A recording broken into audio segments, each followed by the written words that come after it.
Ce film aurait pu détruire sa vie.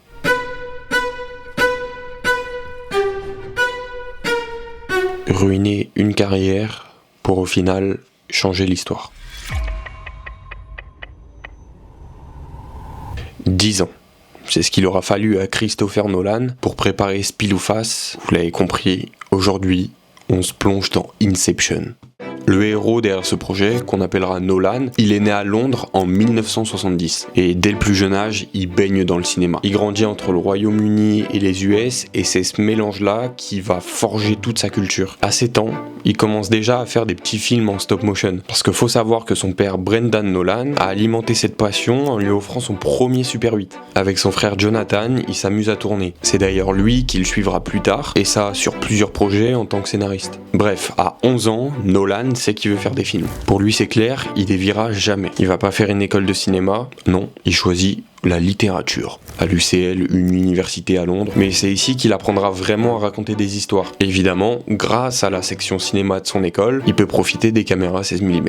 Grâce à ça, il réalise ses premiers courts-métrages.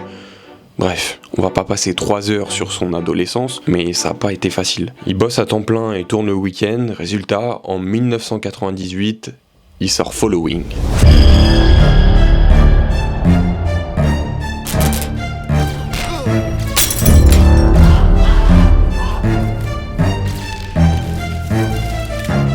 En noir et blanc, tourné avec une seule prise par plan parce que le prix des pellicules est trop cher, budget 6 000 $. Ce film, il attire grave l'attention dans les festivals indépendants. Malgré le micro-budget, la structure non linéaire de Nolan, fait le taf. Donc il se fait repérer et grâce à Following, il peut faire Memento.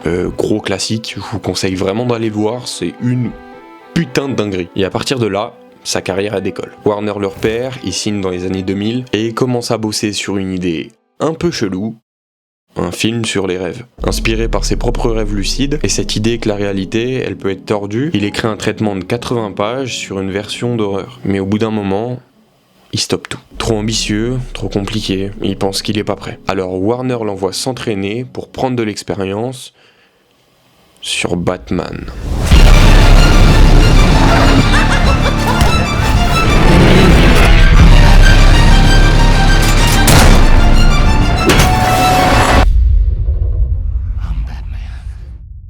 $2,4 milliards plus tard, Warner lui donne carte blanche. Comme c'est bizarre. Et là, il revient sur son projet d'Inception. Enfin prêt, le studio est convaincu, il lâche 160 millions pour la conception du film et 100 millions dans le marketing. À ce moment précis, il faut savoir que Hollywood ne prend plus aucun risque. Ils sortent que des suites, que des adaptations, mais Nolan est là pour aller à contresens avec un film original, sans licence et ultra complexe. C'est un ovni. À partir de là, il décide de l'appeler Inception. Il voulait un titre rare qui intriguerait le spectateur. Mais personne ne sait si ça va vraiment marcher, même lui. Il sait pas comment il va faire pour montrer ce qu'il a en tête, mais il y croit. Donc il monte une équipe solide, un casting puissant, commençant par quelqu'un d'intense, crédible, mais aussi vulnérable. Tout simplement, Leonardo DiCaprio. Évidemment, accompagné d'une suite d'acteurs correspondant parfaitement à leur rôle, le projet est lancé. Premier jour de tournage, 19 juin 2009.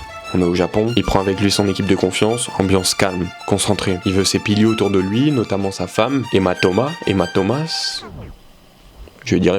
c'est stylé, qui produit le film et gère toute la logistique et ça dans 6 pays différents. Par contre, son frère Jonathan, il est pas sur ce projet. Christopher dit que ce film, il est trop personnel, parce qu'effectivement, Inception, c'est son film le plus intime. Ça parle de culpabilité, de deuil, de reconstruction mentale et de fiction contre la réalité. Parce que Inception, c'est pas juste un braquage dans un rêve, c'est un homme qui enterre sa culpabilité dans une idée. Cobb veut rentrer chez lui, mais il traîne la mort de sa femme comme un poids. Comme Nolan, qui porte ses obsessions sans les nommer. Ce film, c'est pas une démonstration, c'est une confession. Well, really at the heart of Inception is the notion that an idea is indeed a resilient parasite. It's like a virus. It can be communicated to other people once it's fully understood. It can't be ignored, it can't be forgotten, a trace of it will. Premier jour symbolique, DiCaprio, allongé sur la plage de Shizuoka, on commence par la fin. Certaines personnes diront même qu'on est un peu dans la tête de Nolan. Bref, à côté de ça, c'est un cauchemar logistique. Entre la météo, les galères locales, les caméras qui gèlent, Un soir, il se met à douter. Il voit DiCaprio allongé sur la plage, les décors qui tournent, les niveaux qui s'empilent, et il se demande « Est-ce que j'aurais pas fait un film trop développé pour plaire à quelqu'un ?» Il en parle à Emma, sa femme. Au départ, elle lui répond pas, elle le regarde juste, longtemps. Et elle finit par lui dire « Fais confiance au spectateur. S'il t'a suivi jusque-là, il ira au bout. » Ce soir-là, Nolan décide de finir le film. Et ça même s'il est seul à y croire. Malgré que le moral ne suive pas forcément, le film, lui, il avance bien. Nolan lâche rien, parce qu'il sait, s'il se rate, c'est fini. Warner lui fera plus jamais confiance, donc il flippe, l'équipe aussi, mais ils foncent tête baissée. I want them to be able to just sit back and relax and enjoy the film. And then hopefully they'll find there are certain things or ideas about it that afterwards they might rattle around their brains, whatever. But really what I want... Nolan déteste le numérique, il veut tout filmer à la pellicule, même si ça coûte une fortune, genre $1200 pour 3 minutes de 65 mm. Rush brut. Parce que pour lui, la pellicule, ça capte mieux les émotions, la texture, le grain, donc pour ça, il utilise plusieurs caméras, notamment une Panaflex Millennium XL en 35 mm pour les objectifs anamorphiques de leur gamme, une Arriflex 235 pour les Steadicam, et une seule caméra numérique, une Phantom HD. Vous allez me dire pourquoi? Pour les ralentis extrêmes montant à 1000 fps. C'est un peu compliqué de le faire avec une pellicule aussi. Bref, même ses décors, il les fait en vrai. Il ne veut pas de fond vert, il veut que du réel. Par exemple, le couloir rotatif de 30 mètres monté sur 8 anneaux hydrauliques, juste pour une scène. D'ailleurs, vous voyez Arthur, c'est Joseph Gordon-Levitt. Dans Inception, il a fait ses cascades lui-même. Et pendant cette scène, il a déclaré qu'il a fini pendant plusieurs jours nauséeux, lessivé, mais qu'il restait quand même très fier du rendu. And I wanted to do it for real, and I didn't want the double to do it, and because I wanted to do it. This is like so much fun. Comme quoi, tout le monde est investi dans le projet. Après 5 mois de tournage, 6 pays différents, en voyageant entre les États-Unis, le Canada, la France, le Royaume-Uni, le Japon et le Maroc, tout est dans la boîte. Mais même à la fin, beaucoup dans l'équipe ne comprennent pas tout dans le film. Et en soi, c'est normal. Il doit monter ça avec 5 niveaux narratifs superposés, donc il bosse avec ses gars sûrs. Lee Smith au montage, Hans Zimmer à la musique et Richard King pour le son. Chris phoned me up going, hey, do you want to take the kids to the beach? So we're both sitting on the beach watching our kids, and he's going, I got this idea for this movie. And I realized as he's telling me the idea that this might be intellectually somewhat tricky for an audience to follow. And so I, and maybe he was a little worried about that too. Yeah, so I just tried to write a piece. I tried to write music which in a funny way was reassuring to the audience that even if you didn't get it, the music was like a river and you were in this little boat, and sometimes it gets a bit bumpy and sometimes it gets a bit boring or whatever it does, but you are on a journey and you're going to get to the end of the journey, and all I promise you, it's all going to be all right. Il reste 8 mois. C'est plutôt short pour un film aussi complexe et flou, donc la pression continue encore de monter. Malgré les doutes, il refuse de simplifier son film pour qu'il soit plus accessible. Après quelques mois de travail, le montage se passe plutôt bien, mais on arrive sur la fin et Nolan se pose des questions.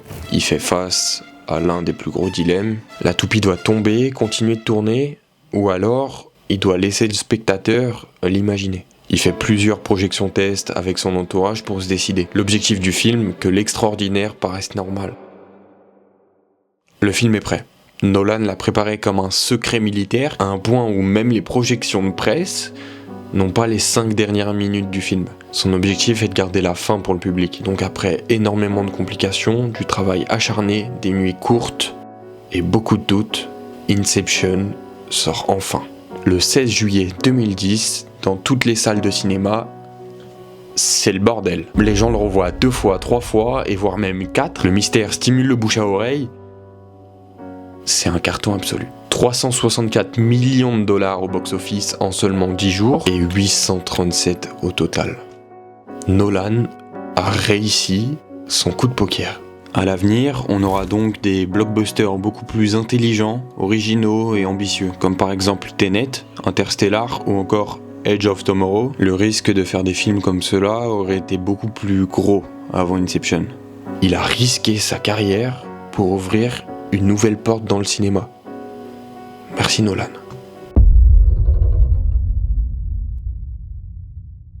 On a beaucoup parlé de lui, de son pari, de son vertige, de son film, mais là, on arrive à la vraie question. C'est quoi le message derrière tout ça? Le risque à prendre pour innover, pour laisser parler sa créativité et son esprit, est-ce qu'il en vaut la peine? Qu'est-ce qu'il évoque? C'est pas juste un rêve dans un rêve, c'est un mec qui a mis toute sa tête, son cœur et ses obsessions dans un film. C'est le risque de faire un cinéma différent, plus intime, plus cérébral, dans un monde où tout le monde veut aller vite et faire simple. Si le public a suivi, c'est pas parce qu'il comprend tout, mais parce qu'il ressent. C'est une déclaration d'amour à l'imagination, à la mémoire et à tous ceux qui osent inventer un nouveau langage. Alors oui, ça parle de temps, de rêve, de culpabilité. Inception est hyper personnel. Quand on connaît l'intention derrière, on peut le voir comme une confession, un moyen de s'exprimer pour un artiste renfermé. Inception, c'est Nolan. Mais au fond, ça dit surtout ça. Fais confiance à ton idée, même si personne ne comprend encore. C'est mon interprétation, ma manière de le voir. Je trouve que c'est propre à chacun, donc je t'invite à m'en parler dans les commentaires et à monter dans le train en t'abonnant. C'était Ronnie pour les travaux, et surtout, n'oubliez pas de rêver.